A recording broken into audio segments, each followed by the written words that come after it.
علامہ شبلی نے فرمایا کہ قوم کی اصلاح صرف وہ لوگ کر سکتے ہیں جن کا قوم پر مکمل اثر ہو، اور یہ اثر بغیر تقدس کے نہیں ہو سکتا، اور تقدس بغیر تقوی اور کثرت عبادت اور کثرت ذکر کے بغیر نہیں حاصل ہو سکتا۔ یہ علامہ شبلی کی رائے ہے، جو بڑے جدت پسند آدمی ہیں۔ اسی جدت کی وجہ سے انہوں نے ندوۃ العلماء لکھنؤ میں قائم کیا اور دوسرے لوگوں سے مختلف طرز اختیار کیا۔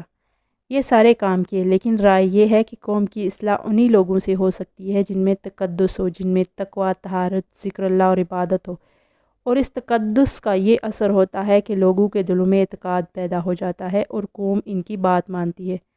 یہ بات انہوں نے بہت تجربے سے کہی ہے۔ جہاں کہیں لوگوں کی اصلاح ہوئی ہے وہ انہی لوگوں کے ذریعے ہوئی ہے جن کا اپنا عمل صحیح ہو، ورنہ چاہے جتنا بڑا محقق عالم آدمی ہو، کتنی لمبی چوڑی تقریریں کرتا ہو، وہ سب ہوا میں اڑ جاتی اور ان کا کوئی اثر نہیں ہوتا۔